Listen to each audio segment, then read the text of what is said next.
listen here, girl. I know you think it's a game, but it is absolutely not. Okay, this is the energy supplement from Just Move Supplements. That's right. It's damn near all gone, girl, and that's because I had to get that energy up so I can complete the workout, so I can give y'all this body, this transformation, get into it.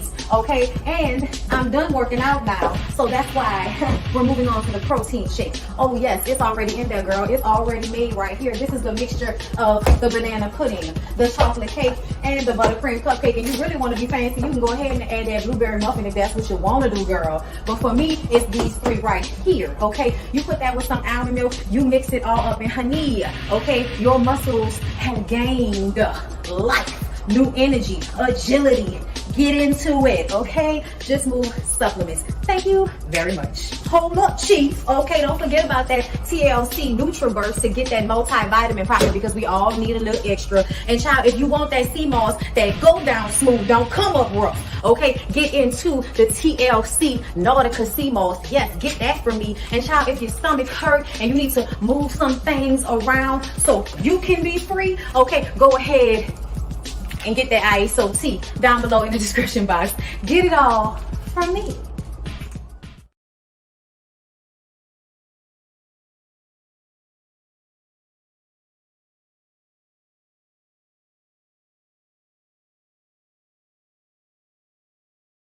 Come on in, come on in, come on in, not come on in, not come. Sorry, y'all know I'm weird, whatever. Hey everybody, what's up? It's your girl BondyBlue. So let's go ahead. Hey everybody, what's up? It's your girl BondyBlue. Okay, follow me on Instagram and let's get into the video, right?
Okay.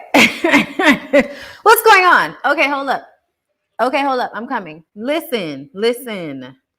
What's going on, people? How are you doing today? Listen, I'm doing well. So in this exact moment, okay, in this very moment, okay, I'm testing things out, okay? Because you guys know, okay, especially you, all right, you guys know that I'm about to have my own website or whatever, okay? And so when the website comes, one of the things I'm going to be doing is recording hard copies on my camera of my videos again, so that we don't have all the technical issues and the copy that ends up on the website once the live is over. So I'm testing it out today just to see what it's hitting for. It's giving me so I kind of feel like, I don't know, girl. I don't know. I'm gonna stop that right there because I don't need nothing else taking up memory on my computer. Hold up. Let me see. Let us all see. Okay. Let's see. I don't know. I don't know. I'm gonna have to try to do this another time. Because the thing about it is StreamYard won't let you be great. You know what I'm saying? Like StreamYard should give you the option to hook up your camera so that the video quality is better. Okay, but tomorrow for the BondyBlue show, we're definitely going to be once I put up, y'all know how I've been doing the split ups, which y'all have been liking. I'm super duper excited about that. I've seen that y'all have been watching it, the repeats that I put up. So when I do the repeat for the BondyBlue show, that I'm doing tomorrow, y'all will get a clean version with the camera. This right now is doing some weird shit, like a type of situation, and I'm not a fan. I'm not a fan. I look good on this camera though, so let me see. Can I record? Like, what are we gonna do? Is it not in camera? Is that what it is? Hold up, y'all. Fuck with me for a second. Maybe that's why. Let's see. Okay. And we're recording? Okay, we're recording on the camera. Just for the sake of seeing how it's going to look and if I can match it up, okay? But I don't like when the computer is moving all slow and shit. That makes my nerves bad. But yeah, I'm happy to see everybody coming into the room. Okay, coming to see me, girl, because we're about to talk about these shows, okay? And I appreciate everybody that comes through to these. Now I'm gonna give you the order so that you'll know what we're doing, okay? Because we have a couple of shows to get through, and I was not about to split them up. Sisters will just have to wait until next week, okay? So we have Kings of Napa that we have to talk about. We have to talk about This Is Us. We have to talk about Our Kind of People, which had its finale episode, and they said that Fox is going to discontinue airing it. So basically, they got canceled, but that doesn't mean they got canceled because hopefully somebody else will pick them up. There are a slew of other networks that can take up Our Kind of People. OWN just took All Rise, which I believe was CBS. So Our Kind of People, I believe Netflix took not Satan, Lucifer. Took Lucifer from Fox as well. Fox always wants to give you the first season of a show and then discontinue, cancel it. So I just kind of feel like maybe we can get another network to pick up Our Kind of People, because with the way it ended, I'm gonna need for y'all to give us, we need understanding. How can we watch the whole first season and then it seemed like y'all leaving us with a cliffhanger and we don't know what's gonna happen after this? We need to know. Okay, we need to know.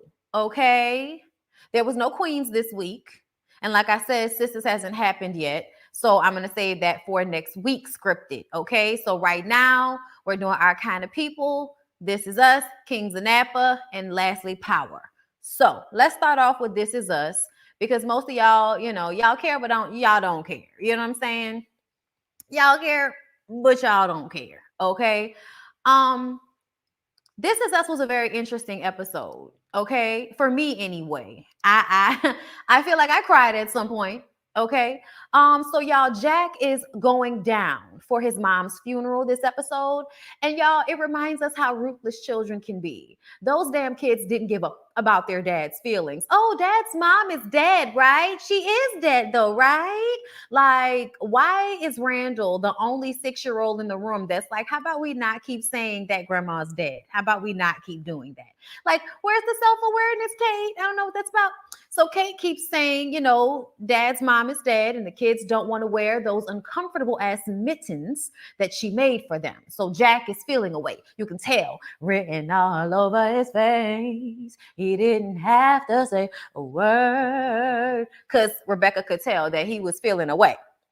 So y'all, then Jack is driving his mom to her sister's after leaving the dad. So we've gone to the past. Y'all know how this goes. We have a present moment. The present moment is actually a past moment. We didn't see any of the adult kids today. We didn't see any of them as adults. No Randall, Kate, and Kevin adult version. We just saw Jack and Rebecca with the kids at like 6 years old. Then we go back to when Jack freed his mom from the abusive household she was living in with his alcoholic, abusive ass daddy. Okay. So we're just going to keep going back and forth between those two time periods, if I'm correct. So just so y'all know, we got to understand it. So Jack saved his mom, driving her to her sisters after leaving the dad, and they agreed to talk every Sunday at 6 p.m. Those conversations really became the only form of communication that they had with one another.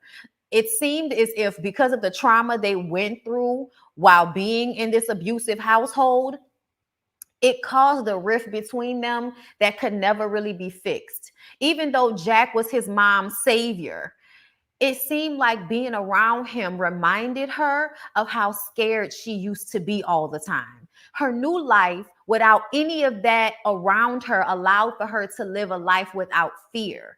And so when they would be together, it would kind of feel like they were back in that place a little bit. And so it became easier for them just to talk to each other and not physically be in each other's spaces. And that really hurt me for Jack and for his mom. You know what I'm saying? Because it's not really either one of their faults that the dad was an alcoholic and abusive, especially because he didn't start out that way. You know, it wasn't like this woman married and had children with a man that was beating her from day one. I don't think that's what happened. From what I remember about This Is Us, at one point, Jack's dad wasn't an alcoholic and wasn't an asshole, and then it happened over time.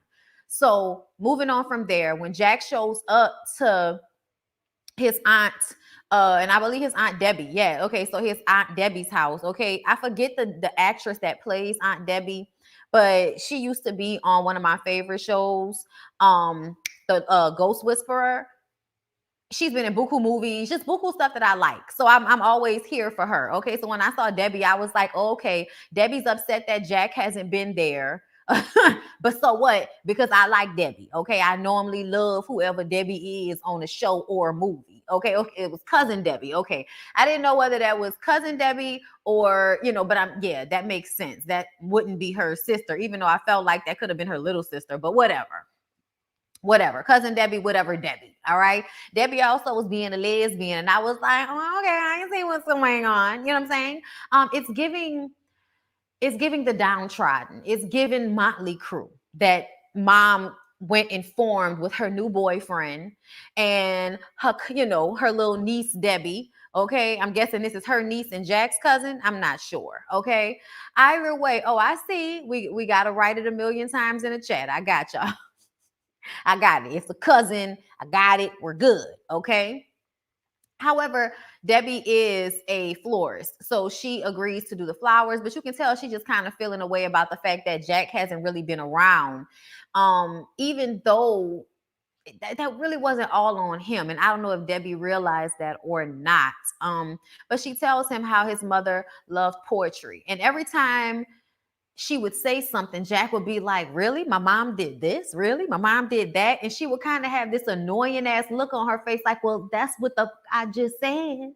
Okay, that's what the I just said. Why are you asking me that as if I didn't just say that? Okay. So yeah, y'all, very, very interesting the dynamic happening here. Okay. So when we see his mom calling on Sunday to tell him that she made a mistake. She called his dad for some things that she wanted him to send to her. And she was just really scared, but she doesn't think he knows where she is. And Jack was just like, okay, you know what I'm saying? But the fact that they're always like in a space of feeling like, I wonder if he's going to know where I am. I wonder if he's going to know where I am. Like, it's just that feeling would kind of come into play every time they talked to each other or saw each other. That was looming in the background. Okay. So hold up. Mom had a cat. Mom had a cat Jack didn't know about and a boyfriend. Okay. Apparently, dad was allergic to cats. So, exactly why mom has a cat, you know, in her later years, because now your daddy isn't stopping her from doing shit she wants to do, as simple as getting a damn cat. Okay. So, mom has a cat that keeps coming back to Debbie's house instead of staying at the boyfriend's house. Okay. Mama had a boyfriend named Mike. Okay. And the cat kept coming back from Mike's house, who lived down the street. So Debbie told Jack, listen, okay, your mama had a boyfriend. The cat's supposed to be staying down there by him, but the cat keep coming back. So listen, if you want to take the cat back down there to the road, you can go ahead, go on down there and meet him. Okay. It was very, you need to go and meet your mama boyfriend type situation. So Jack goes and knocks on the door, and this big, you know, burly white man with a long white beard and long white hair with the top missing opens the door, and it's given like biker tees. So we didn't know what it was. Like, it was scary at first, but then he was like, hi. And then we realized, oh, wow, total fucking sweetheart. Okay. And that was one of those you can't judge a book by its cover situations, because if you were looking at Jack's dad, you might have thought stand up guy. You look at Mike here and you might think, oh, God, he looks like a biker or something. And really, sweetheart. Okay. As soon as he opened his mouth and started talking, you can tell that this is a totally different type of man than the man that your mom was used to. Okay, she did not go backwards. She did not get into another abusive relationship. Thank God. Okay, thank God. So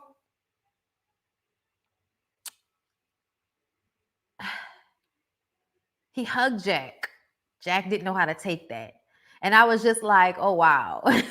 It's a lot going on at once. Mike was really nervous to meet him.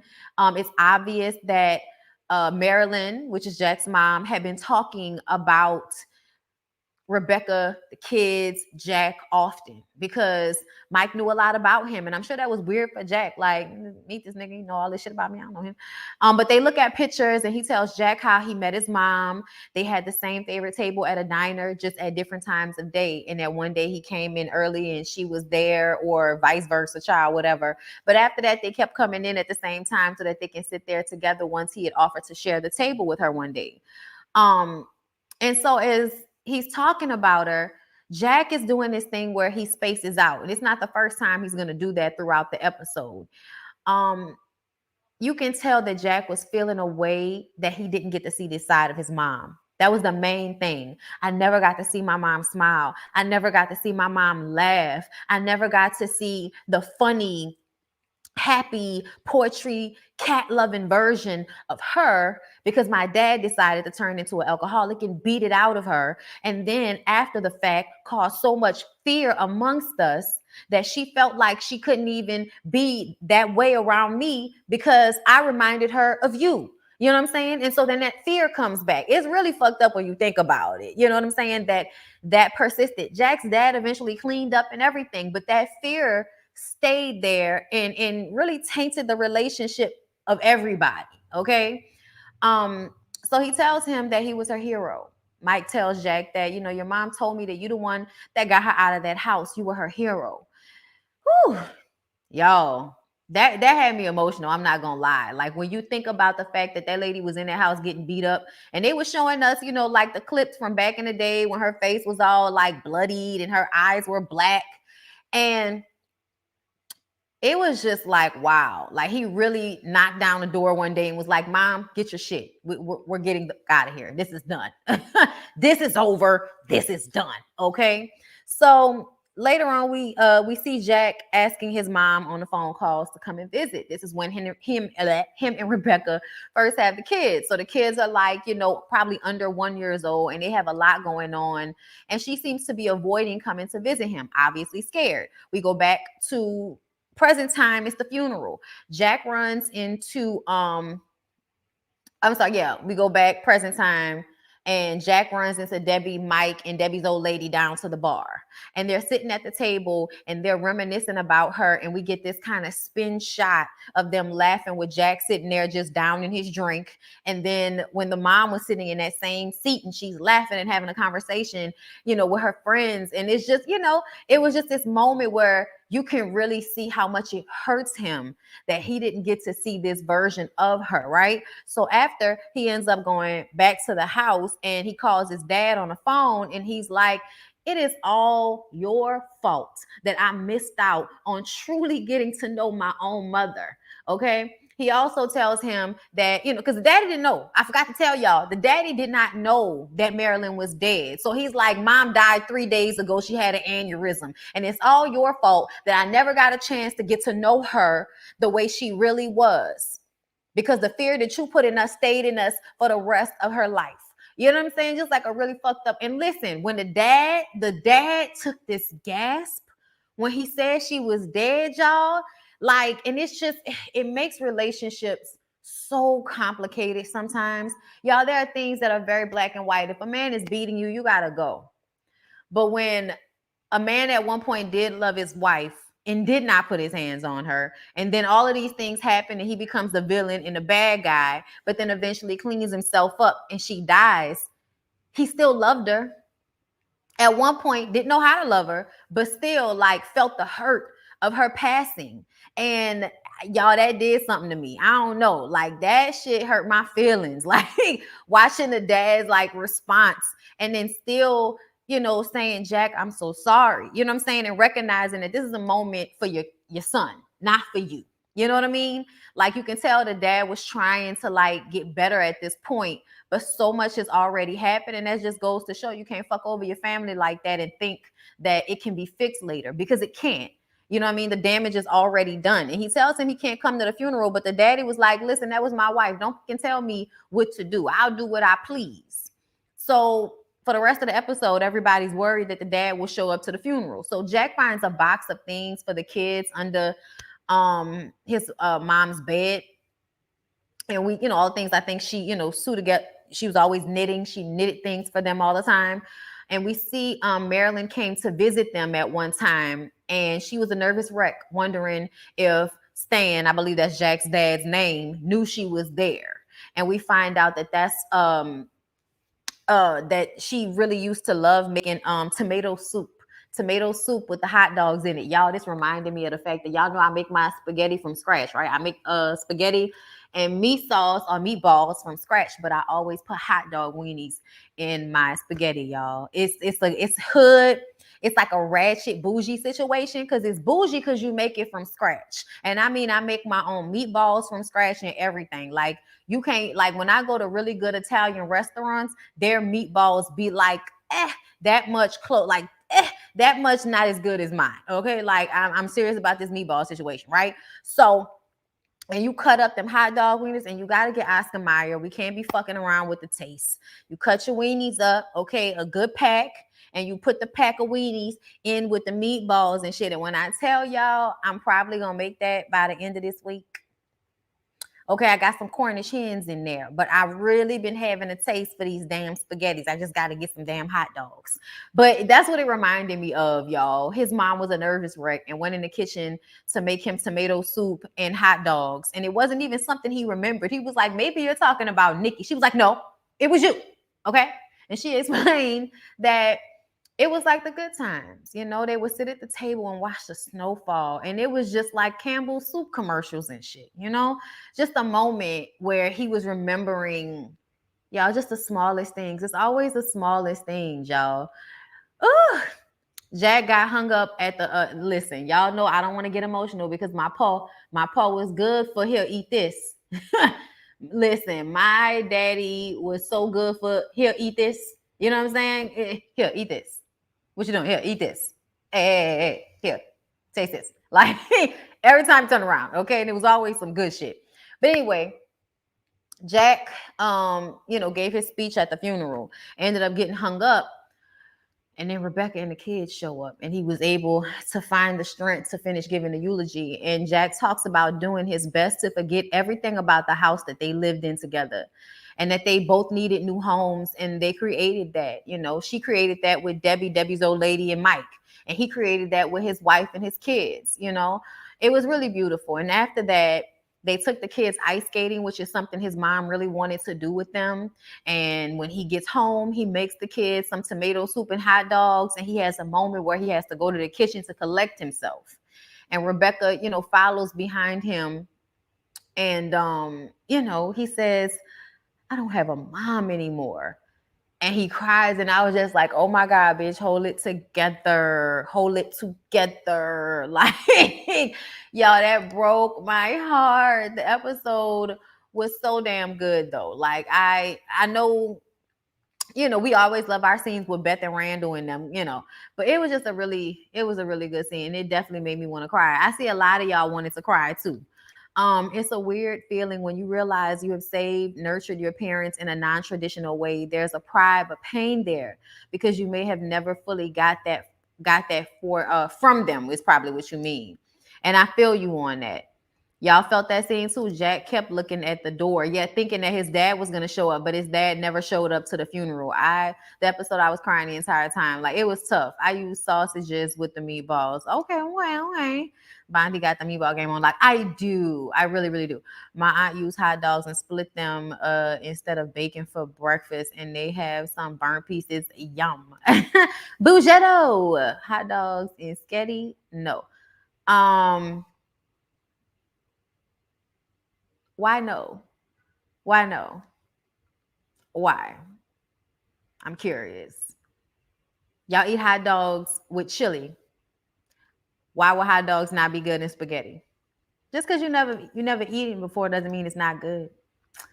I hate when y'all be trying to like, no, like it's not disgusting. Like, cut it the fuck out. Like, okay, like, bitch, I am from New Orleans. My taste buds, okay, are I have upper echelon taste buds, bitch. Don't play with me and my taste buds. Thank you. I felt I fell out crying. I'm in the same position currently. My mom is my only parent, has dementia, and I'm the baby girl. I feel abandoned. Oh, Danielle, I'm so sorry to hear that, love. I'm so sorry to hear that. That's tough. That's really, really hard to deal with. I send you my love. Lost my mom in October, but when he said I don't have a mom, I lost it, bruh. What do you mean? But like, that's fresh. That's fresh. Y'all, don't even get me started, bruh. Let me tell y'all. Um, I don't know, y'all. Thermal glasses are by code, and I don't ever remember the codes. Y'all just gotta go look. Um, I mean, when they're going up here, after a while they're gonna be gone, period. So, it's kind of like getting your mind ready. My grandmother had dementia. Um, and that was tough because there were times that she didn't remember that my dad was dead. So, that was just, I don't know, that used to just break my heart. So it was hard to deal with that.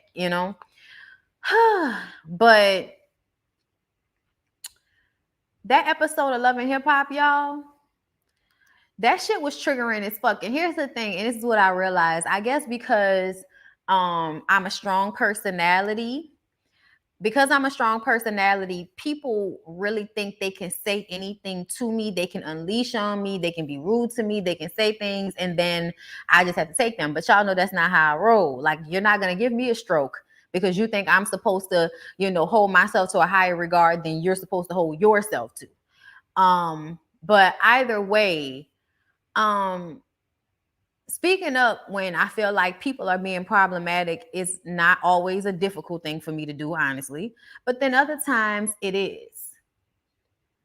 And I had to really think about, because I stopped going to Better Help. I got to start therapy again. But, we were talking about the situation, and if y'all were in that video yesterday, y'all know that lady came in my fucking video talking about how she raising her kids and all of this shit.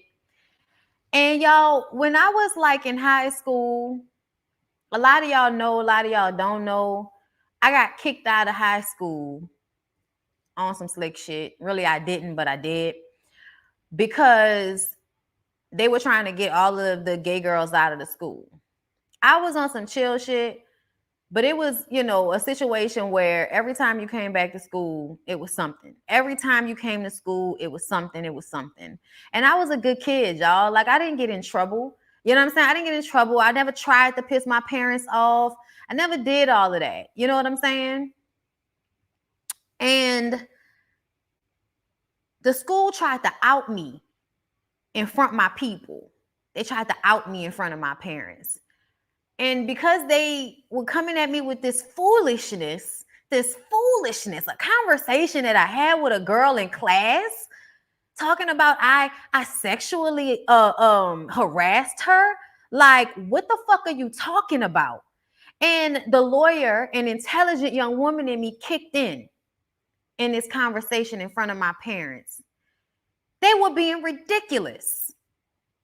But my dad was just mad that this was happening and that I was not being docile enough to just sit there and listen to them try to embarrass me in front of my parents.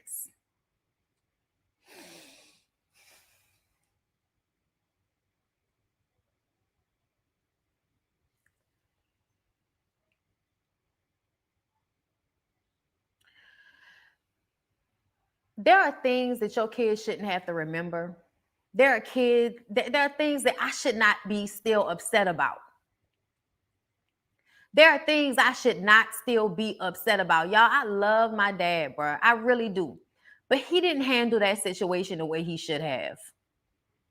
He did not, neither one of them. I'm sorry. I love my parents. They did the best they could.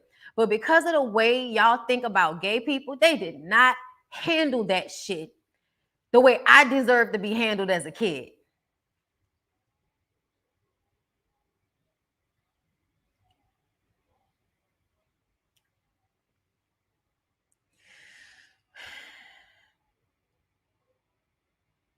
When I explained to my husband yesterday the reason why things like that, I have to speak about it, I can't just let it go, is because they put me through things that they shouldn't have put me through.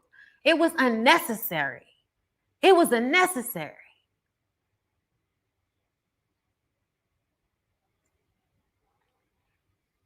It did nothing for me to be better. It did nothing to deter me from being with girls. You know what made me end up being with Lyric? Like, just the fact that he just ended up being the person. Just ended up being the person. Y'all have no idea the type of shit that as adults, 33 years old, that I can cry about in this second. Because they were so embarrassed and didn't know how to deal with their fucking emotions when somebody was telling them that their teenage daughter was gay.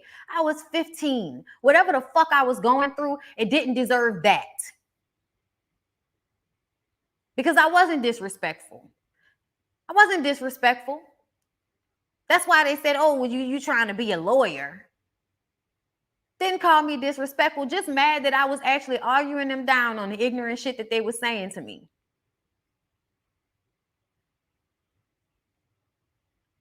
It was harmful the way I was handled because of that.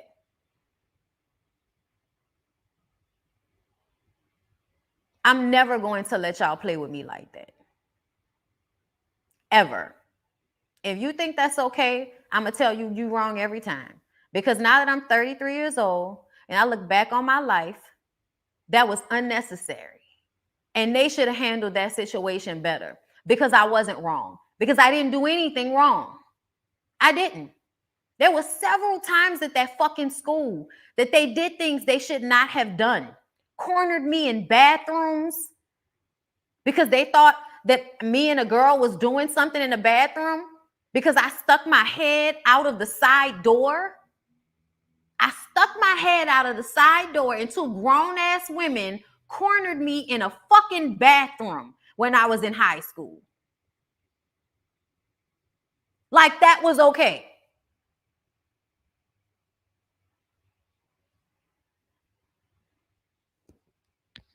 That was unnecessary.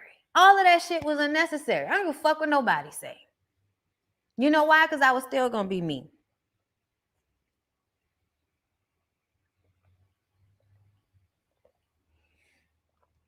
So people don't know who the fuck they be talking to when they come on here talking that shit to me. Because they see me and they see Lyric and they think they figured me out or something like that. But you don't know.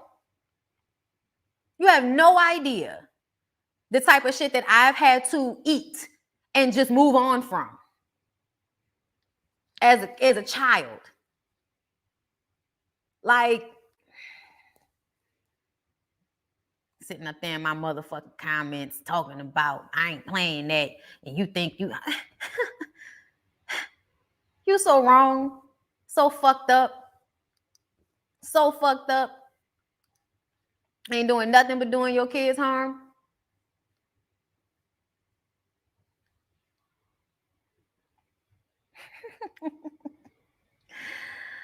Oh, Leah Brown, please don't make me curse you out. Please don't make me curse you out because your words are triggering me. Your words are triggering me. I give my parents a lot of respect and a lot of credit for who I am, positively. But there are some things that they mishandled, and that's that on that. Don't tell me how to handle my parents. You don't know me like that. That comment bothered the fuck out of me as if I don't give my parents grace. Do not do that. I am expressing what happened to me and why I reacted that way in my video yesterday. So do not come in these comments and tell me that there's no handbook to being a parent. I'm aware of that. I'm aware of that. That's not lost upon me. That still wasn't right. And I don't care that y'all didn't get a rule book. They didn't handle it right. They didn't handle it right. They didn't. And y'all gonna learn one day that fucking up isn't always, just something you can excuse when you basically sewing together the fabric of who your kid's gonna become. You need to think about the way you handle them. Give a fuck about whether you get a rule book or not. Think about the way you handle them in moments when other people are trying to embarrass them. Think about the way you handle them in moments when other people are doing them a grave injustice. But because you feel uncomfortable, you choose to be a part of traumatizing your child versus supporting them the way they need it in the moment. Never in my life have I felt more by myself. And my parents was my people. Like, it was the three of us. So imagine me sitting there looking at them like, are y'all seriously listening to this bullshit and going along with it? Going along with it. You know why? Because all they heard was, your daughter's a lesbian. Fucking people don't know me. Ain't never had a conversation with me about my sexuality. Thought they knew something that they was going to tell my parents, and ain't never had a fucking conversation with me. Don't tell me about where grace should have been allowed, because grace should have been given to the 15-year-old girl that was just trying to figure herself out. Grace should have been given to the 15-year-old that was being outed in a very fucked up, wrong way in front of her parents. They were wrong, obviously. And I would have had a chance to figure that out for myself if it had not been for the way people responded to me. Thank you, Jessica Tyson, for the super chat. I'm sorry, y'all. I'm sorry. I didn't mean to go on the diatribe, but sometimes you just got to get shit off. We're going to get into Kings of Napa. Jessica Tyson, thank you for the super chat. My niece came out to my twin at 10 years old by touching all my twins told her was cool. Don't bring any ugly folks home. She supports my niece and will light a mofo up over her. And she should. Child, me and Lyric was having this conversation. I was like, bro, it's going to be so hard for me to have a child that I feel, like doesn't handle themselves well, like more than anything. You know what I mean? So I feel like if I pour into you positively, all that other shit probably won't matter to me by the time we get there. You know what I mean? But even if it does, I'm gonna have to check myself before I come at my kids with bullshit about feeling uncomfortable because of what other people are gonna feel. See, Marie, thank you for the super chat. I feel the same way about my mom in certain life situations. Sad thing is my mom refuses to acknowledge my pain, or even that some situations even happen, and that hurts even more. Has even made me suicidal before, from one NOLA girl to another. All love. Thank you, love. Listen. And no, I didn't go to Mary's. I went to prep. Thank you for the super chat and for sharing.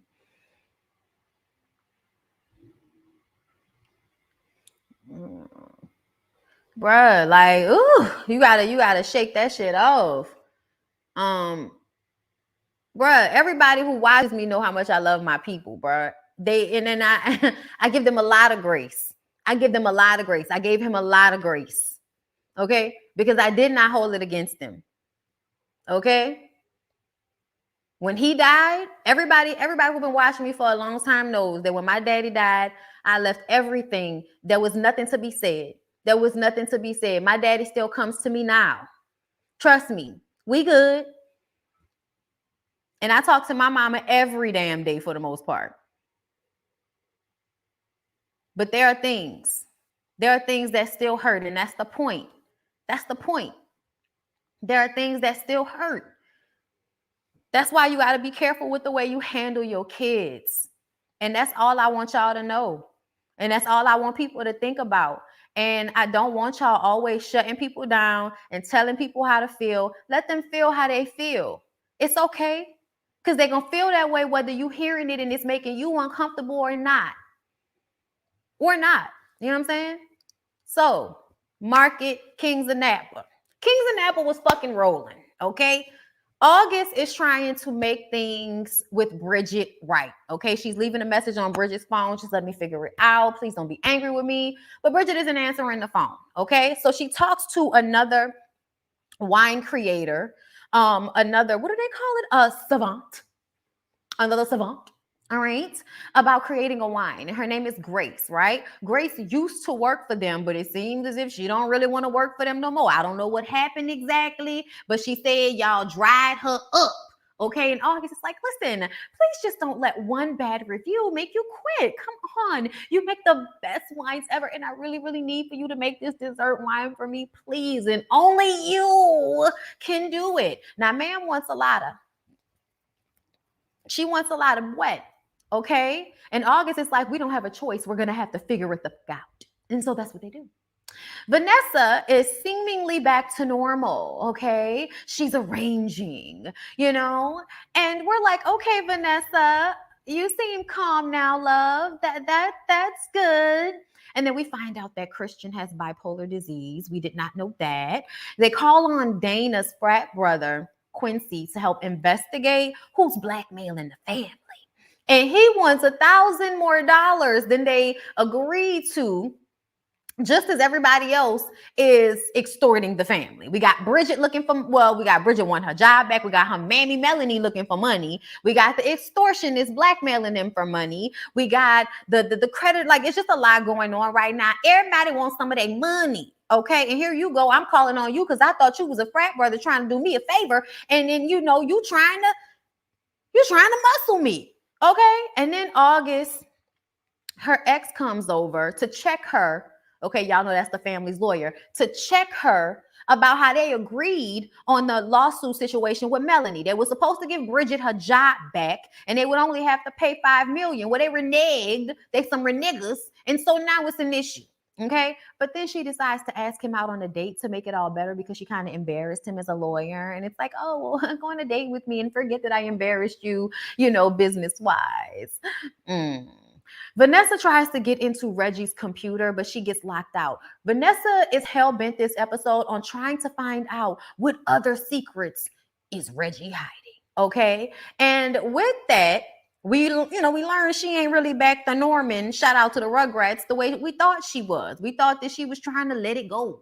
She looked like she was trying to breathe again. Na, na, na. But no, she's trying to find out what else her wayward lying ass husband was lying about or hiding from her. Okay. So she couldn't get into his computer. And then Rose, y'all know Rose is Dana's wife. Okay. Rose runs into Bridget and they talk about how Bridget is actually interviewing for a new job to be a savant on someone else's winery. And she's worrying that maybe she should kind of still keep her ear to what's going on with the family and if she'll get her job back there before she goes and actually takes a job somewhere else. Because you don't want to go and let these people hire you, go back to them, have something else happen in the family, and then you leave, and it just messes up your reputation. So she's wondering what she should do. And Rose tells her that she should go and get that interview because as close as she and August were, August didn't give a damn about that when she fired her to save her own ass. And I was just like, see, Rose, I don't know if we're going to get along, girl. I don't know if we're going to get along because we all know that this was not what August wanted. August was not doing this to save her own ass. She was doing this because her mom was doing the fucking most. Okay. Like, how is she going to bring Bridget back all for them to try to vote her out? Like, because that's what her mom was threatening, to vote her out. Now it's like, wait a minute. August is really trying to do the best she can to step into the president of the company shoes, as well as dealing with her mom and all her fucking emotions over her husband being a hoe, sleeping with her sister. Okay, now she didn't find out her very sister-like cousin is really her sister, and you want her to detach from her business-wise and emotionally, but she can't do that. Then she got the ex-lawyer boo trying to get back with her. It's a lot going on, and I think that August is doing a damn good job, but y'all not gonna give my girl no slack. I see that. Okay. But I was just like, Rose, why you like this, Rose? You just act real pick me-ish. Now you want to be cool with Bridget? I don't trust you. So Aunt Yvette talks to Quincy, the private investigator, who is now saying he's the head of security. I was like, okay. But they're talking about Reggie and who could have been blackmailing Reggie. And Yvette basically says that everybody loved him, but he did have an issue with a distributor. And I believe he tried to put the distributor out of business. So you got the distributor, okay, you got Otis the groundskeeper, and you have one of Reggie's old client, well, patients, who filed a malpractice suit against him and they lost. So three main people. And I'm like, why is Otis the groundskeeper one of the people that y'all think killed Reggie? I'm so confused by that. And we didn't get any real understanding. So that was like, yeah, so there's three main enemies: Larry Samuels, the Ponzi scheme person, Otis, the groundskeeper, and whoever the patient was who did the malpractice. So maybe it's three of those people. Maybe it's a whole nother person. I don't know. When Quincy popped out his yo-yo, I didn't know if he could be trusted. Okay, I didn't know if he was really gonna do his job adequately, girl. I wasn't sure. Dana decides to go behind August's back and hire another winemaker, somebody that's fresh, still smelling like Similac, okay? When they have Grace, who has like all of these accolades and is just, a well-known wine curator, okay, a wine savant maker. And here you come with this little boy up in here talking about you want to do a wine off. And I was just like, not a wine off. Dana works on my nerves, y'all. I can't stand him. So Vanessa goes knocking on Melanie's door. What else did you do with my husband? You're like, why is you doing all of this screaming and hollering in these people neighborhood? Then this white lady was looking like, what's going on? And she was like, and I'm like, bitch, you the one causing a ruckus in these people neighborhood. The white lady jogged away and then she climbed in Melanie's window, got on her computer, and saw a picture of Reggie, Melanie, and baby Bridget back in the day at the beach. And she was like, oh, that motherfucker told me he hated the beach because he didn't like the sand. And so now she's like having to rethink all of the times her husband lied about things. Was he with her sister? Was there another bitch? May there be another kid out there somewhere? What in Carmen Sandiego is going the on around here? Just as she's getting this information, Melanie and Auntie Yvette come in from shopping, and Vanessa hides in the closet. Child, they laughing about Melanie fucking Reggie at Yvette's house. Well, Aunt Yvette, it was nice knowing you. It was nice knowing you, because that lady heard you. that lady gonna be real upset with you. Sitting up there giggling and shit, talking about how, oh, I feel so bad because you and Reggie probably conceived Bridget at my house. Girl, what? You was letting them people fuck all in your house. Listen, can we talk for a second, y'all? Can we talk for a second? Let's talk for a second. The truth of the matter is, Yvette is Reggie's sister. It's not a savant, it's a sommelier. Oh, I am so very sorry. Okay, well, I'll just say winemaker then. Okay. Okay, because I believe in my notes it says savant, because I thought that's what she said. Okay, I was just going from what I thought I heard on the show, but thank you for that. But yes, Yvette is Reggie's sister. Yvette is Reggie's sister, my girl. And so I personally feel like she wasn't going to tell you. She was not going to tell on her brother. Why would she tell on her brother? Auntie actually isn't messy. Auntie just knows everybody's tea. But Auntie is not messy, because if Auntie was really messy, she'd be going around telling everybody's tea. That's not what's going on here. But her loyalty was really to her brother. And let's not forget, not only did she have a good relationship with her brother, but her brother put her on. Like, why am I going to tell on my brother and ruin my relationship with him when he does so much for me? Like, no, it's just not going to happen. Y'all might think that's the right thing to do, and it may be, but it's not what normal people are going to do. And I'm just telling y'all right now. So Vanessa can be upset all she wants to, but it was always going to be this way. That girl was never going to tell you about what they were doing, because that's her brother and her loyalty was to him. Dana and August go around trying to get the family members to vote for their specific wine. And Bridget turns out to be the deciding vote now. So when they go to Bridget's and try to get her to decide one way or another between Dana and August, she says that she's going to vote for whatever is best for her. And I'm like, okay, Bridget. Okay, girl. Vanessa and Yvette have dinner before the rest of the family get ready for this wine off. And Yvette is talking about taking their sales game to the next level, right? Just oblivious to the fact that Vanessa has figured her out, right? Vanessa says, how do you feel about selling your soul? And I was like, oh, wow, we're doing this. And she was like, ma'am, my soul is intact. I don't know what you mean. And Vanessa said, I was going to cuss your ass out, but I'm going to take the high road the way Michelle Obama told me to. And she says, do you hear that? Those are the movers moving all of your things out of my house. Yvette says, what is the problem? She was like, I know, okay, that you were allowing Reggie and Melanie to fuck at your house. She didn't say all that, but she basically let her know that she was in a closet and she heard everything that they were talking about. And Yvette says, it's not my fault that everyone tells me everything. And then she starts listing the secrets that she's kept for Vanessa, including her wanting to abort Dana. And Dana was standing right behind them. So he overheard this conversation. He runs off.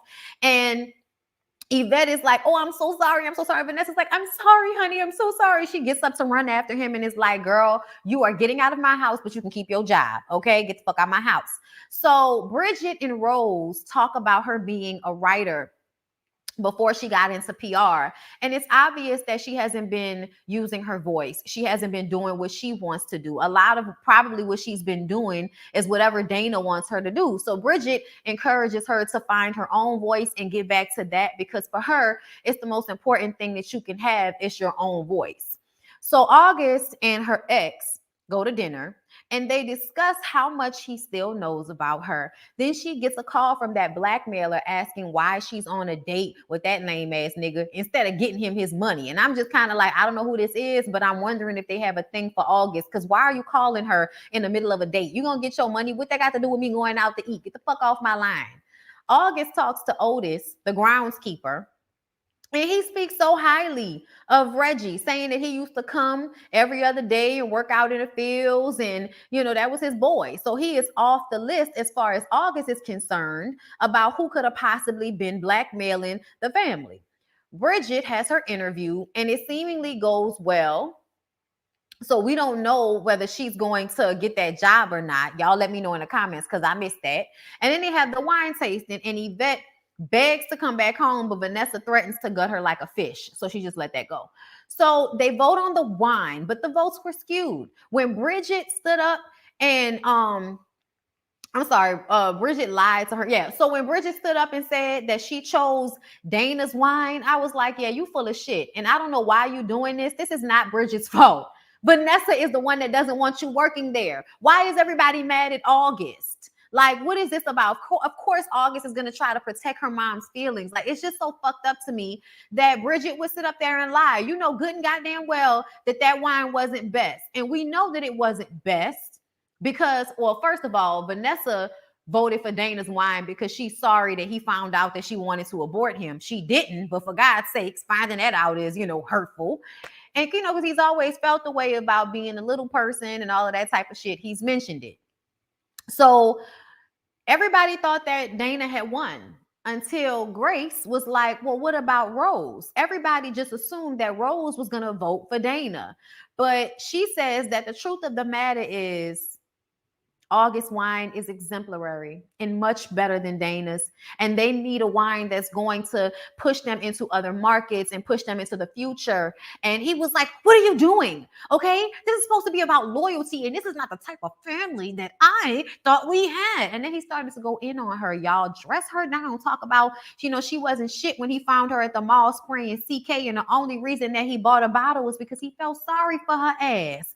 I said, nigga, please, you bought a bottle because you was trying to fuck on a very beautiful Model S looking Rose. Stop playing with us. You wasn't feeling bad for nobody.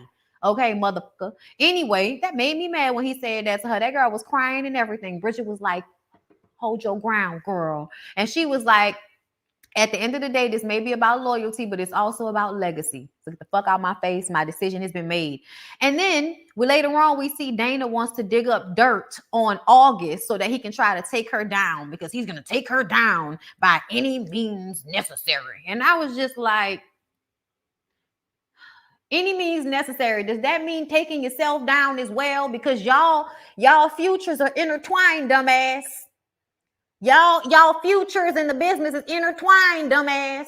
Do you really think you're gonna be able to destroy your sister and then your mom, your brother, your aunt, everybody's just gonna be cool with it?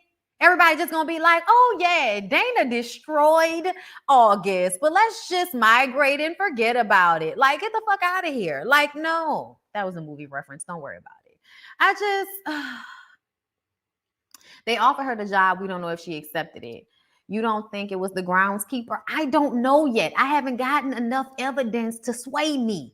Bridget was lying her ass off. Want all the perks plus a YouTube badge. You can also become a member. Y'all know Tina telling y'all, okay, my website is coming. So if y'all want to hold off on becoming a member, that's fine as well, because y'all will be able to become members on my actual website, which is coming the first week of February. So get ready for that. That's what Dana get, because he always lurking. Exactly. I'm unmuted when we get to the next show. Okay, I mean, you ain't have to tell me that, CC Freak, but that's all right. Okay, I don't take Dana seriously, child. I don't know. I don't know, because he has been like itching to go after August's throat for the longest. Something is telling me it's Dana. Just a small thought. The person blackmailing the family.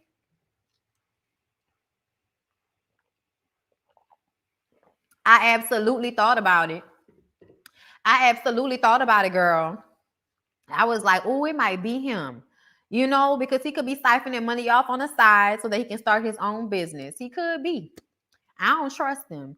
But with that being said, y'all, we're going to move on to our kind of people, and then we're going to end with power. All right. So, y'all, our kind of people had its season finale. As I said, Fox is not renewing it for the second season, but hopefully another network will pick up our kind of people. It was an extremely good show, and this episode was showcasing of that. It's the finale. Let's get into it, okay? So, our kind of people, clock it in the chat. So, it may be a bad day for Raymond DuPont.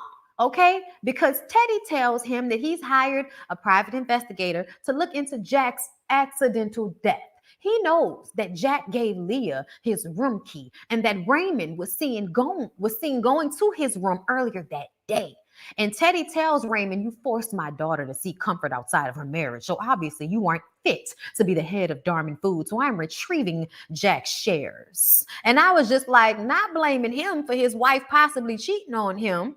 And I love the way Raymond was like, this coming from the man that cheated on his wife and had an illegitimate child and is now pushing the illegitimate child and her child away. Oh, okay, from you. He was like, yes. I'm just like, why are you saying yes and just continued on? No, that don't make sense, sir. That's not how any of it is supposed to go. But you know what, Raymond? You just hold on. Because it might be a good day and it might be a bad one. So Lauren, Taylor, and Nikki are at the beach. They have been supporting Lauren, since her grandmama Rose died. Nikki knows all about losing a grandma, y'all. And she tells Lauren that, she feels like Grandma Eve is in heaven being her guardian angel, and Mama Rose is probably doing the same thing for Lauren. So, it's nice to have family. Taylor and Lauren are obviously back together and still lying to Nikki about it. Nikki has no clue. And Lauren doesn't want to hurt her. Okay. So Nikki and Taylor end up going for a walk alone. And Taylor says that they need to talk. And Nikki says, oh my God, are we breaking up? And Taylor was like, look, it's the end of the summer. You're moving. She was like, but I want to make it work. And Taylor was like, I'm sorry. Like, I don't, she didn't even get to say that she don't, because Nikki was like, I love you. And she was like, you don't love me. And she was like, you know what I'm saying? So the faces was just saying, no, girl, the love is not being reciprocated. It's not being reciprocated, girl. And it's sad. It's sad. It's just sad. Oh, y'all, Taylor is cute as she want to be. I felt bad for Nikki. Anyway, so Leah holds a meeting. Well, I mean, she went off on her. She didn't take it well. She told her she wished she never met her.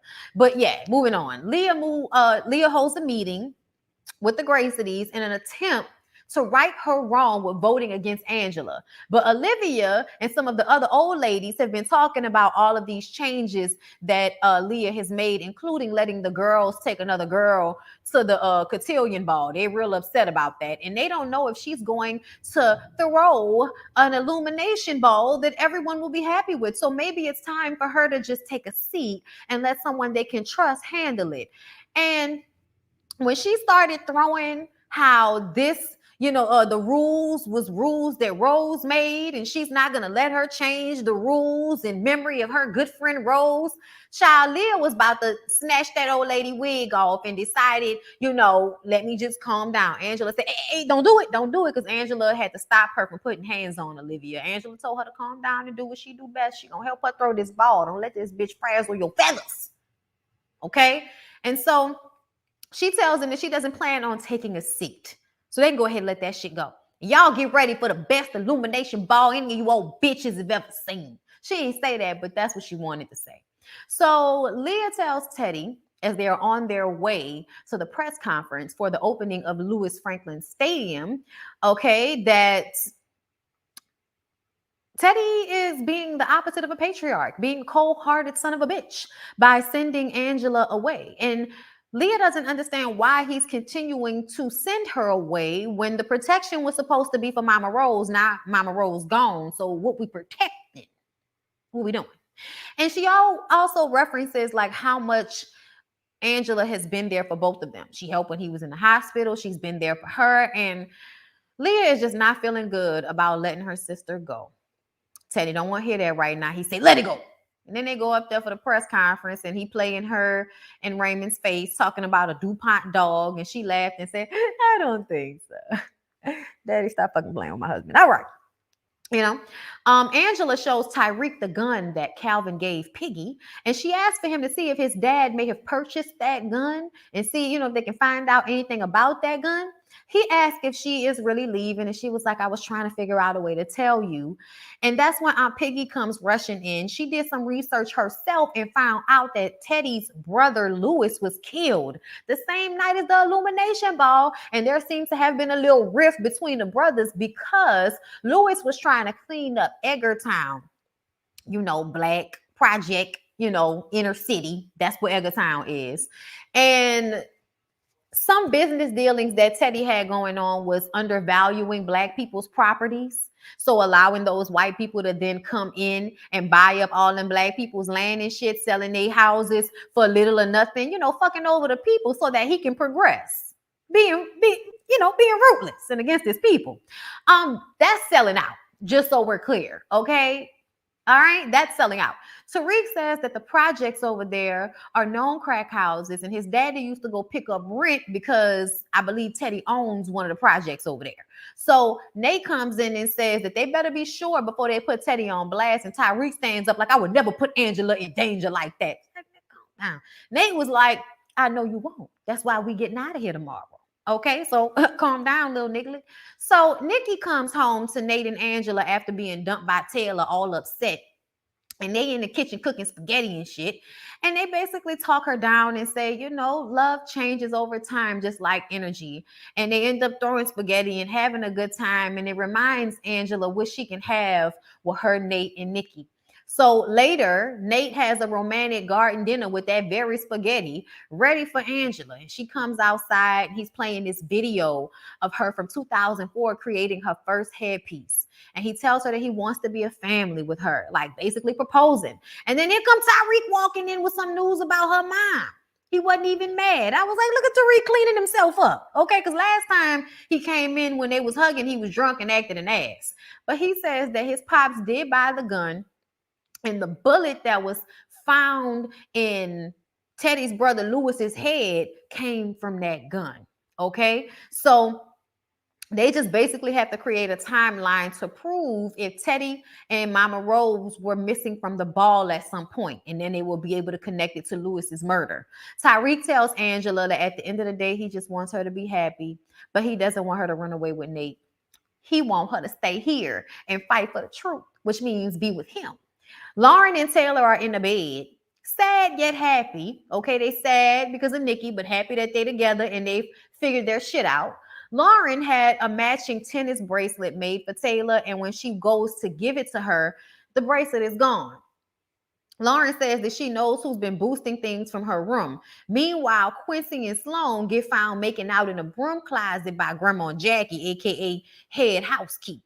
Okay, Grandma Jackie is pissed off, saying that she found out about Sloan and Quincy from Lauren's messy ass. She also said that some of the things in the house had gone missing, and they're blaming it on Sloan. Sloan turns to Quincy and says, I'm tired of your messy ass sister talking about I'm a liar when she's sitting up here fucking Taylor behind your cousin Nikki's back. And then she ran off. And I'm like, put her out there. She deserves it. Angela and Leah are getting things ready for the ball, and Teddy comes in to say goodbye and apologize to Angela. When he leaves, she tells Leah that he killed his own brother and hid behind Mama Rose's breakdown. Stop protecting him. She even says that she has a gun to prove it. Leah says that she can't lose both of her parents in less than 1 week. And Angela said, look, bitch, I don't have neither one of my parents. So what you want me to say? Okay. It seemed to me you gonna always choose Teddy. I'm gonna always choose my mama. And I don't know how we can be sisters under those circumstances. So she runs out. Tariq brings Angela out on the beach, y'all. Beautiful proposal. It absolutely top nates. It was on the beach. It was a whole bunch of roses. It was a whole bunch of light. The wind was blowing. He said, this land right here, I want to build you your dream house on this land right here. I said, bitch, not the dream house. Okay, not the dream house. Hold up. I'm feeling something. Hold up. I don't know how much longer you're gonna be. So I say my prayers every night. One for my mother, one for my father, and one for the love of my life. So if you decide to leave today, then leave tomorrow at the door and take only half of yesterday and forget all hope for the present. 'Cause it just went away. We were 5 steps from eternity. 4 steps.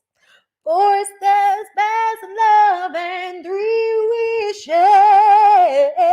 3 wishes. You know it from touching the heavens above. And ooh, just. All right. It was giving proposal. It was giving wedding. It was giving what we wanted all our lives. A beach house. Okay, y'all know that's what I want. Okay, you can just go ahead and call it heaven for me. Okay, I said choose Tariq just for the beach house. Okay, come on now. I'm sorry, y'all. It had to happen. It absolutely had to happen. Okay. She has to think about it. But girl, listen, now you gotta choose between two good men, Savannah, girl. I don't know what you gonna do, because bitch, I didn't know what I would that beach house would have been the only deciding factor. Okay. So we get to the ball. The illumination ball is when we're announcing all of the grace of these new members.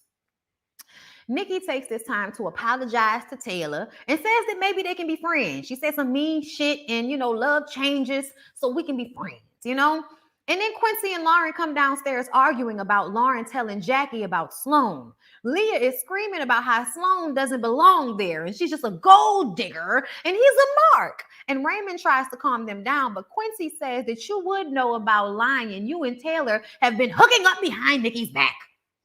Of course, everybody hears it. They're in the vestibule. Everybody heard it, okay? And Nikki is like, I guess that's what the Franklin DuPonts do. You're just so cruel. I guess it's just in your blood. And I hate that blood is running through my veins. She runs off, okay? Sad. It's upsetting. Angela goes after her. And Leah and Raymond turn to each other. Oh my God. Oh my God. What's going on? They're lying to each other now. And Raymond is like, I told you this your daddy fault. He has set the example. This your daddy fault. Okay? And I don't know what you want us to do, but unless you decide to change how you feel about your paw, then we just out here stuck dealing with this. Okay? So they start the night, they start the festivities, and they get on the mic and they're gifting Teddy with this box. And inside the box is the gun. Teddy start acting like he gonna stroke out. I said every time somebody try to hold this nigga accountable, he start acting like he about to have another heart attack. So they go back into his office, okay, so that they can get some answers. All right, y'all, we still don't know. I'm gonna tell y'all, we still don't know who was stealing from those rooms because we don't think it's Sloan. Teddy explains that he was going to run away with Eve. He said he loved Eve very deeply. He really did want to be with her. But when he went to the dock, his brother Louis showed up to argue with him about the business dealings. Rose had also followed him. She was angry and manic because she does have a mental disorder of some sort. I'm not sure exactly what it is, but she was manic. She pulled out a gun to shoot Teddy, and Louis jumped in front of the bullet and she shot Louis in the head instead. So Teddy really was protecting protecting Rose the entire time. Okay. I mean, if we're believing what he's saying. Okay. But he says because of that, he decided to stay and protect Rose and protect Leah. And that's just become, the guilt he carries with himself. But he did want to be with Eve and he did not set Eve up. He says he still don't know who did that. Okay, but they do know he was undervaluing those properties and he's still doing it to this day, son. To this day. It's fucked up. They want him out the house and out of Franklin Holdings because he is poisoning those kids. And we can't have you poisoning the grandkids.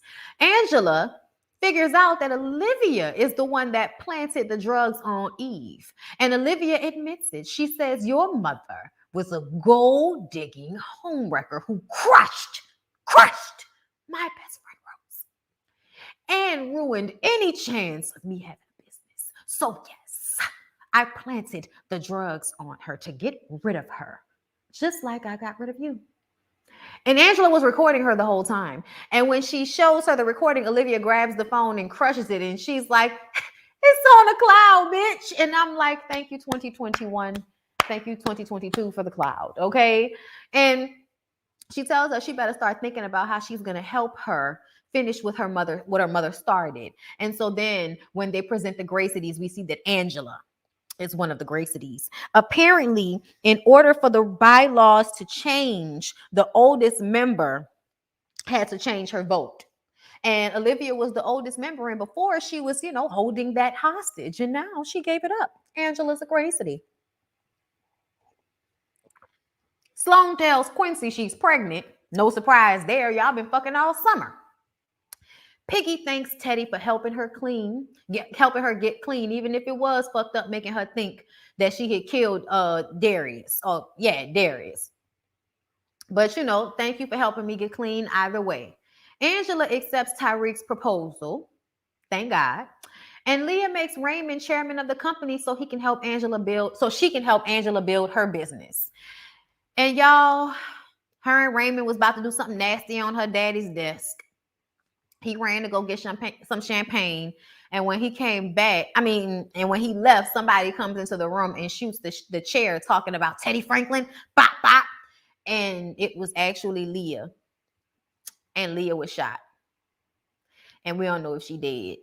But we know she got shot down to the abdomen. And then it went off. And I was like, so now we don't know if Leah dead. We finally got the sisterhood that we wanted. And y'all canceled the show. Let me tell y'all something. Another network better pick them up. Okay? On BET Plus. All black. We see you. Okay? All these straight to DVD movies and shows y'all love to create that don't have a good, continuous storyline. You got one right here. Netflix, somebody with money. Okay? Hold up, y'all. Hold up.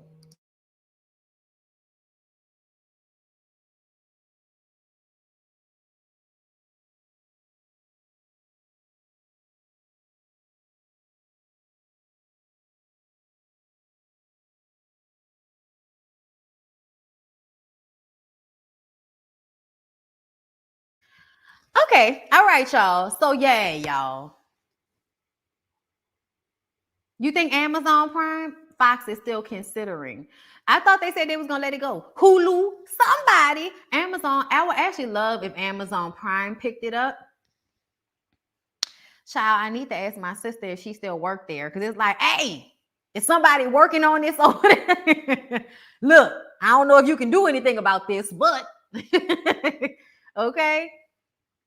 I don't know if that look, the stories I've read is that Fox is not picking up Our Kind of People for a second season. But this is not the first time that Fox has done this and another network has picked up one of their shows. So maybe Hulu, maybe somebody else, Netflix, somebody, Paramount Plus, somebody, please help us, you know. But anyway, you guys, let's go ahead and move on to the last show, which is the one you've all been waiting for, and that is Power. But before we get into Power, we're going to take a break because y'all need to do this.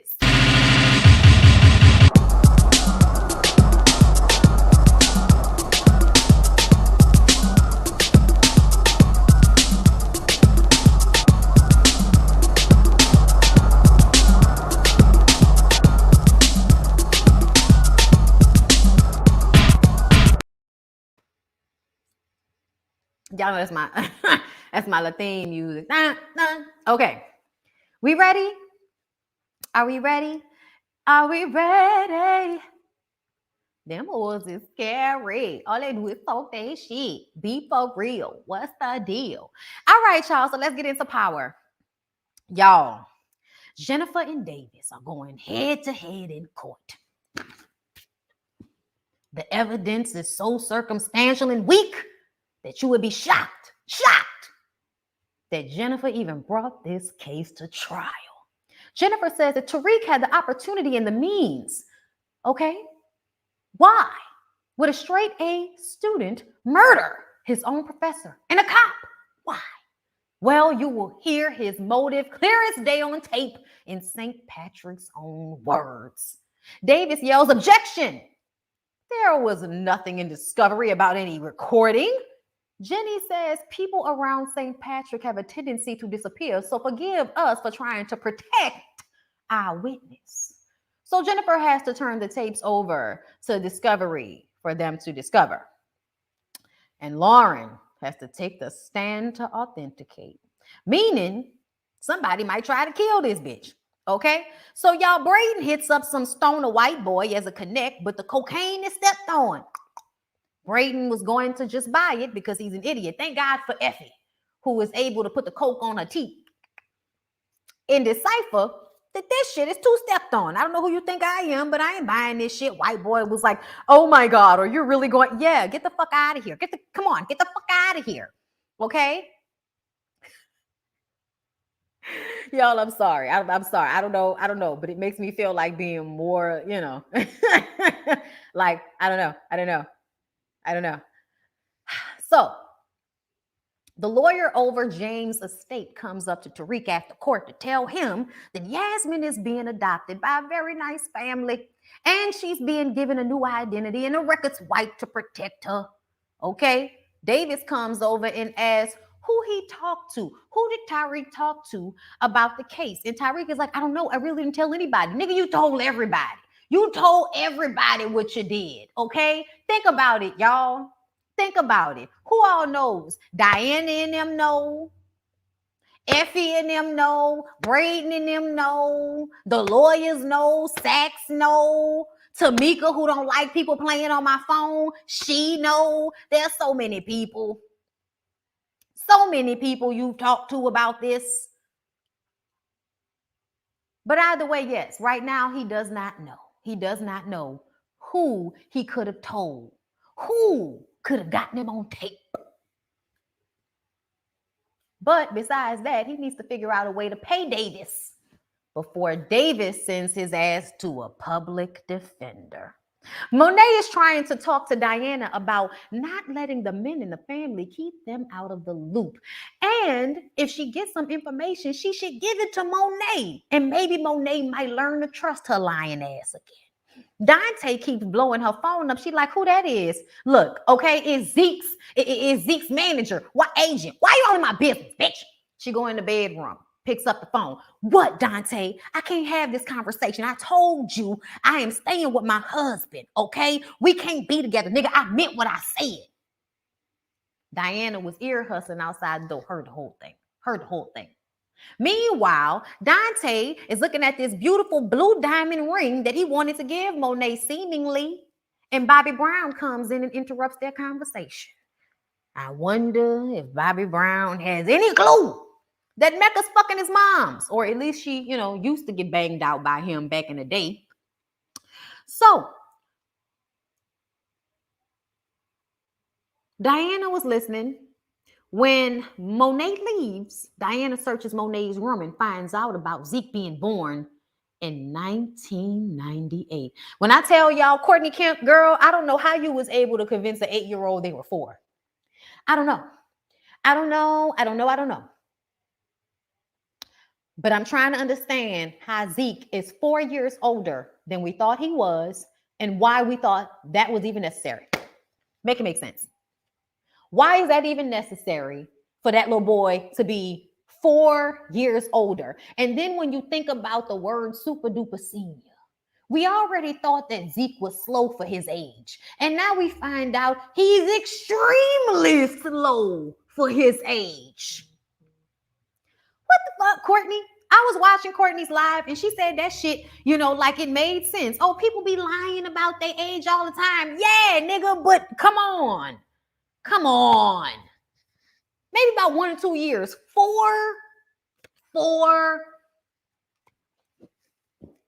At one point he was 10 and you was telling him he was 6. Okay, Courtney. Fine, Courtney. Fine. We're going to go along with it. It's power. Lauren has her parents in Jennifer's office trying to get out of testifying in court, but there is no way out. This is what you get for fucking on Tariq. Your parents told you. They tried to warn you. Tariq and his crew need to move some weight, but they don't have any weight to move. So he calls Monet, and she and Bobby Brown are stressing about the exact same thing. No weight to move. So they meet up. Okay? Everybody's dressed in all black and shit. I say, what the fuck is this? Okay? Is this? Where's Nino Brown? Okay? Like everybody got black on. Tariq has a plan to rob Mecca, but make it seem like it was GTG.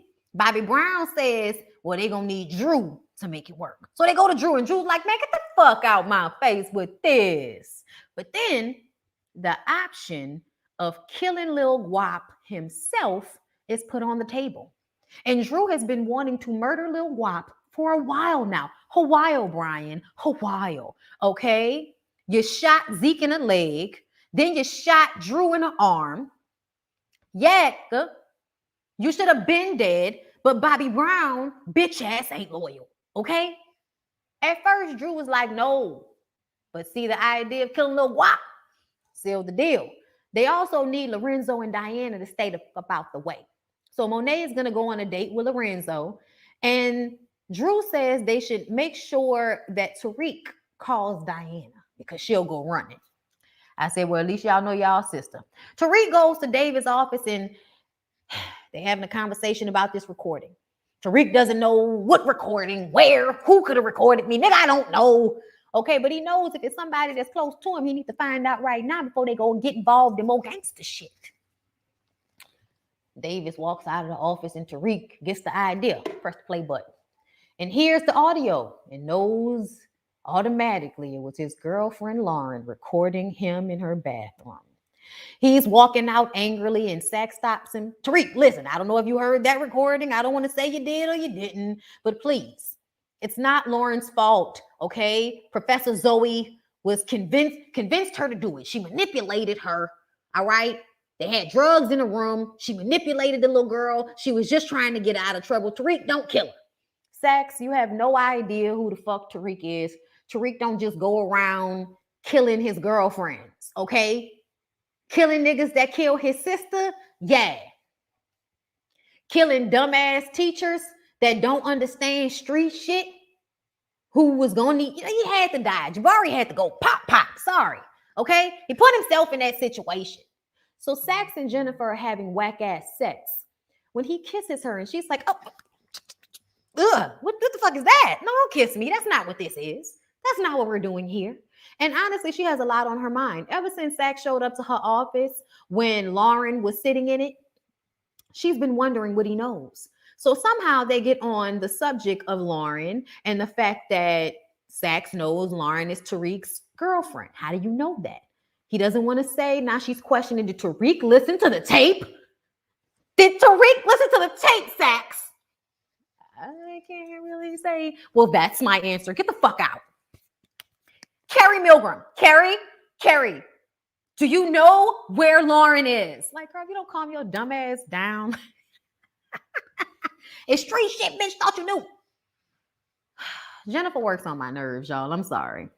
She been sitting up there feeding this man information all this time, and now you want to get worried with your dumb hoe ass?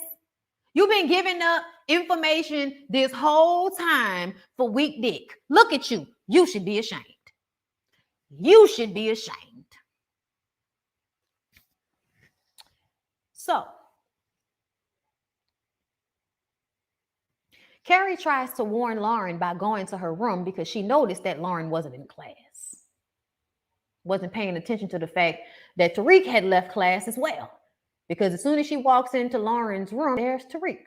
Okay, what you doing here, Carrie? What you doing here, bitch? All right. And Carrie's like, what are you doing here, Tariq? What are you doing here? You know, questioning Tariq like Tariq's there to murder Lauren in her fucking dorm room or something like that. But he basically says that, oh, I'm sorry, I'm messing up my notes. When she goes to her room, Tariq is there to check on her, and he guilts Carrie into taking the stand. He never thought that she would risk a student's life for her own personal goals. Maybe she will lie for the right reasons this time. Well, basically, Tariq guilted the dog shit out of Professor Zoe and convinced her that she should take the stand and lie and say she knew about Jabari's book being about Tariq beforehand. You know what I'm saying? And that would get Lauren off the hook for having to testify that information because that's what she got from the recording. Okay. So Lorenzo and Monet go to Coney Island together. They were supposed to be going to Coney Island. Diana says that she's going to Zeke's basketball game, but we know she was going to Tariq's court case. Girl, fuck out of here.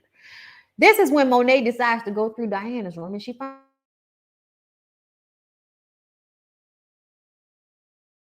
y'all, you got this girl moving weight, selling cocaine, okay, counting the money, and she can't fuck nobody.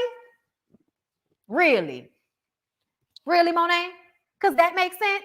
Yeah, please be old enough to put your life in danger for our family drug business, real illegalities.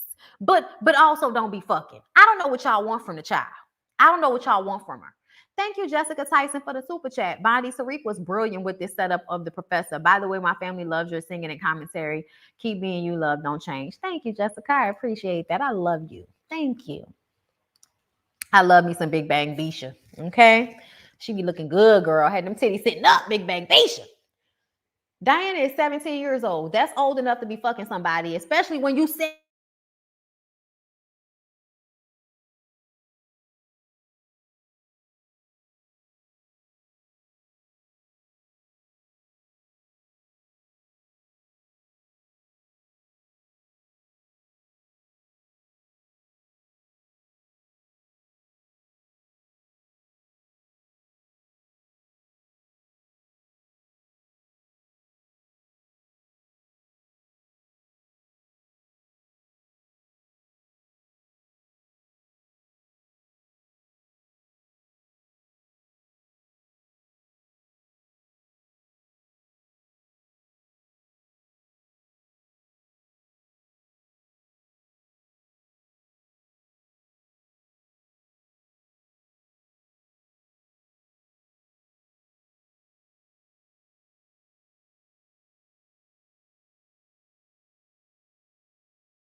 okay, and we're back. Sorry, you guys. Sorry. We're back though. Technical difficulties. Something happened with the Wi-Fi, and this is why I'm going to be recording them from now on. Okay. All right, y'all, back into it before I have another issue. So, Carrie takes the stand and testifies that she heard about the book from Jabari. Davis asked if she hunched Jabari. If she hunched dumbass Detective David. Or did she hunch him? Did you hunch me? What about Freaky Zeke? Is it true that you fucked over half of the people involved with this case, Carrie Milgram? It was just very fucked up. It was very sad to have them slut shame that lady on the stand. It was a whole bunch of conflicting interests. Okay, at the end of the day, she should have never been involved in that case, knowing that she had fucked so many people involved. You fucked Jabari, you shouldn't have been involved. You fucked Zeke, you shouldn't have been involved. You shouldn't have been at the school. You fucked the DA. You fucked Davis. You shouldn't have been involved. Okay, so that Davis basically slut shamed her and destroyed her on the stand. It was all so sad. Then we see Bobby Brown and Dante preparing for war. Dante is on one, bossing his chef around real disrespectfully, but the chef don't seem to be bothered. GTG hits up Dante's stash, the hangar. The power is cut and they send in Braden, Effie, and Drew. And Lil Guap. Okay, they send them into the building. They were supposed to be stealing something out of Dante's apartment, that diamond ring, and I'm guessing whatever monies they can find in his little stash he had in his apartment, because they're hitting up the stash at the hangar and the stash at the house. So Lil Guap and Drew were supposed to be doing that while Effie went to handle security by locking security in a room and stealing her keys. Give the keys to Drew.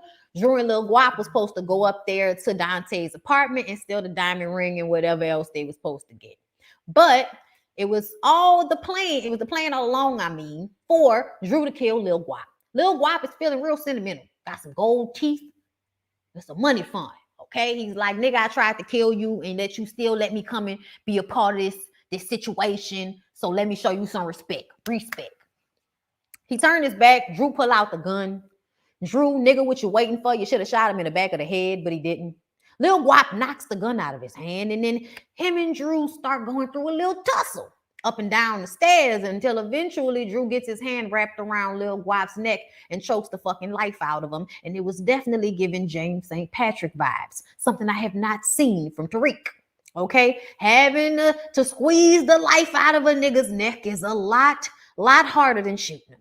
I'm just saying. Okay, so Lil Guap's dead. Drew goes upstairs to Dante's place, steals the ring, and then here comes the chef walking in about to kill him. But Bobby Brown throws an interference and gets the chef out of the apartment in enough time to save Drew. They give Tariq the ring and he fences it and, gives it to Davis to fence. Be discreet, nigga, but here's your money. So, family dinner. That's what we're all waiting for, right? Let's get to it. Family dinner. Diana was supposed to be at the game, but neither Zeke or Drew saw her. Drew didn't see her because his bitch ass was not there. But okay. That's why I was like, Drew, how dare you pile on? Sitting up there talking about, I didn't see you there. Shut up. Zeke, you didn't see Drew either, but you didn't mention it. Anyway, Monet asked who she was with. Who you went with? What's going on? What's going on? Bobby Brown says, I guess she was with Tariq, but she better find another little nigga to hunch because Tariq about to go to jail. And Diana was like, he's not about to go to jail. Everybody knows the professor lied on him. And they asked how she even knows all of that. And Diana says she knows a lot. She knows a lot.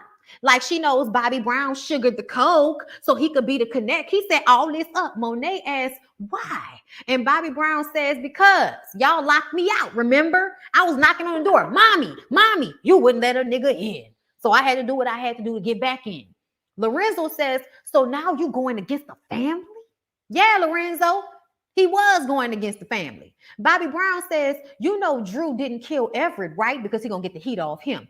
He was like, you didn't kill him. Zeke was like, oh, wait, y'all was going to kill my teammate? Man, I need to get the fuck out of here, man. And then Monet was like, no, stay, Zeke. Diana was like, yeah, Zeke, stay. Because you Monet's meal ticket in case you didn't know. Monet says, I know you fucked Tariq. And Diana says, oh, yeah, I'm not the only one fucking around here in my mommy. Okay. You said I'm not supposed to Wait, she said, I'm not the only one around here fucking somebody I'm not supposed to. Mama fucking some dude named Dante. Oh, did I mention the nigga Dante is also Zeke's daddy? Drop the nuts on the table. Then drop the birth certificate on the table. There you go, Zeke. I called the hospital. They didn't have a Zeke Cross for 2002. Know when they had it for? 1998, bitch. 1998. That's right, Zeke. You are 23, nigga. 4 years older than you thought. Bobby Brown was like, so I'm not your oldest son, mama. Do the math, little niglet. What you think? Just as dumb as they want to be. Drew and Diana are the only smart ones in his family. Lorenzo asks Monet if it's all true. She says yes. He tells her, you should go. Monet leaves. She's calling, looking for Zeke because Zeke ran out. Ain't no hoe in my blood. Ain't no hoe in my blood. Ain't no hoe in my blood. Y'all need to check out the dude who plays Zeke's song, Ain't No Hoe. That shit is a bop. Just saying. Okay? But anyway, she rolls up on Carrie Milgram. Tells Carrie, you know, her life fucked up. Carrie was like, my life fucked up too. She was like, yeah. But if you keep fucking Zeke, he's never going to come back to me. So what we going to do about that? And then the scene goes off. We go to Dante and his crew killing the rest of the GTG members left over at the hangar. And then he says, we just got to take out the inside man. And Chef was like, inside man? He like, slit his fucking throat right there, dropped on the ground. Poor Chef, most loyal soldier, dead to the cement. Look to me like Dante knew Bobby Brown was involved, but decided to kill his chef and his number 2 instead. I can't wait for it all to make sense, Courtney, because it don't make sense right now. Tariq talks to Effie and she tells him Lauren isn't good for him because he can't be who he really is around her. Then they kiss and he says, I thought you said you didn't want to get too attached. And she said, well, maybe it's too late. And then they hunch. And Zeke goes to Professor Milgram's place, Professor Zoe, Carrie, whatever you want to call her. Okay, loose puss. Went over to her place. Finds her hanging from the rafters, like the old librarian on Shawshank Redemption. You know, that was the first time I ever seen somebody hanging in a movie. And from then on, it was always severely traumatizing to me, y'all. What was it, An Officer and a Gentleman? He hung himself in that movie. I think he hung himself in the tub. Then the librarian got out of jail on Shawshank Redemption and killed himself. Oh, it was so sad. I hate to see people hang themselves. Can y'all just, then it was like, really, Carrie? You couldn't just take some pills, bitch? You had to have your little off-white eggshell, nail polish perfectly on your little toes, hanging up in the air. Po Zeke. Zeke gonna be fucked up forever. Forever? Forever. Sad. Sad, sad, sad. So, do you think that Carrie killed herself or do you think Monet killed her? Let me know. Okay, thank you so much for the super chat, Jessica Tyson Bondy. When Diana spoke on the whole family's business, our mouths were completely dropped. It reminded us about Christmas dinner. By the way, we love your microphone. Both my twin and I just ordered one. Okay, listen. Y'all better get y'all a mic. DeQuasia, thank you for the super chat. Monet is such an amateur boss. Like, how are you trying to meet up with the agent to draft a 23-year-old? His draft is already ruined because of him being a suspect of a murder case. Yeah, but I'm sure he's not the first. He got cleared. We'll see. We'll see. Child, you know, I be looking to see my husband gonna roll up at any time. But yeah, you think Monet did it? Y'all think Monet did it? I say C. Mo made her kill herself? What? The mic is bringing a dramatic spirit. I'm tickled. I'm glad because that's what I'm feeling about it. That's what I'm feeling. That's what I wanted it for. That's what I wanted it for. I just felt like I needed something. I wanted something extra. You know what I'm saying? This creative process, nigga. Sometimes you just need to do something else. You know, talking to a mic that's not on, even though your mic down here, doesn't matter. Doesn't matter. Okay, just for visual effect.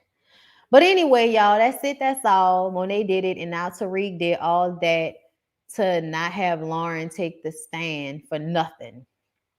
I mean, it may not be for naught. It may not be for naught. It was already done. Will Dante kill Kane and Monet once it all comes together for stealing from him? I wonder. Monet and Kane are truly messing things up.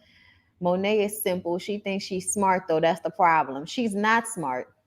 Not as smart as she should be. How does Zeke resolve he's old as fuck? I don't know. I don't know. And will he be able to go to the pros? He should be able to go to the pros, right? You ain't got to be 18 to go into the pros. You can be 23 when you go into the pros. Now, college ball, I don't know. Dante did it. You think? You think Dante did it? You made it to the live, but I'm about to go. You're late. I'm sorry. You got to catch the playback. I've been on here for almost an hour and 45 minutes. His draft stack going to drop. Just keep lying. I don't know if Effie really has Tariq back. I think she does. I know y'all always want to question Effie, but I like Effie. You look great. I love your workout videos. Thank you. I appreciate that. Mecca spared carry from Monet. Really? You think so? We'll see, because that don't make sense. That don't make sense. But I see a lot of people who watch Power don't need for shit to make sense, because I was watching Courtney's live and y'all swore up and down that James is not dead. James is dead, y'all. Let it go. Let it go. James dead, y'all. It's okay. It's okay. He's not coming back. He planned very well in case shit happens. That's what chess moving drug dealers have to do. Plan for in case shit happens. Okay? Yeah, Monet ain't strong enough. I don't. That's why I feel like it's a possibility that Carrie might have killed herself. Monet killed that lady. Thank you, Jessica Tyson, for the super chat. I appreciate you, love. You showing love today, and I appreciate that. I don't know if Monet ain't strong enough, y'all. I think Dante knows Kane was involved. I think he knows too. Effie snitched the first time. Yeah, but that was to get rid of the competition. Now they're working together for real, for real. Different times. She gave him the puss. I don't know. I think Effie is really in it. This is from Amazon. It's a experience and you know what to do. You've been wasting time. Are you out of your mind? Will you show me some love? Oh, y'all know that Mary J. Blige song? Oh, yeah. Oh.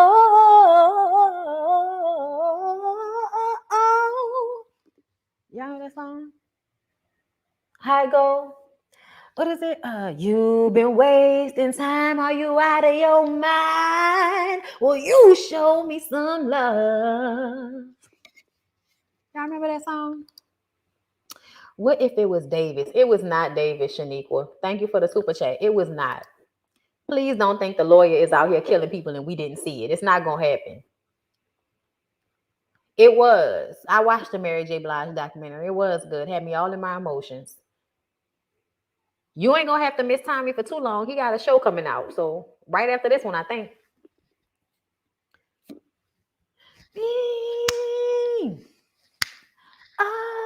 Oh, kicking ass now. It's a serious and you know what to do. You've been wasting time. Are you out of your mind? Of course, I've heard that song. Good morning. There's another one though. I be putting the Mary J. Blige songs on my videos on Instagram when I work out.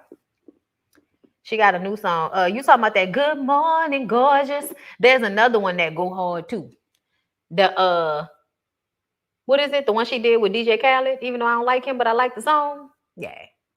Anyway, I'm about to go because I believe Tasha K is supposed to be talking to us tonight about, the case and everything. And that's why I decided to do my BondyBlue show tomorrow. So I'm gonna come to y'all tomorrow, evening or something. I set the recording, but I'm not sure because I got a lot to do tomorrow. But the BondyBlue show will happen tomorrow. Okay, and don't forget the Ooh Ladies First panel is on Niecy's channel, so y'all look for that as well. We got a little special surprise for y'all that's gonna be in there. So yeah, I'll talk to y'all later. Y'all be cool by the pool.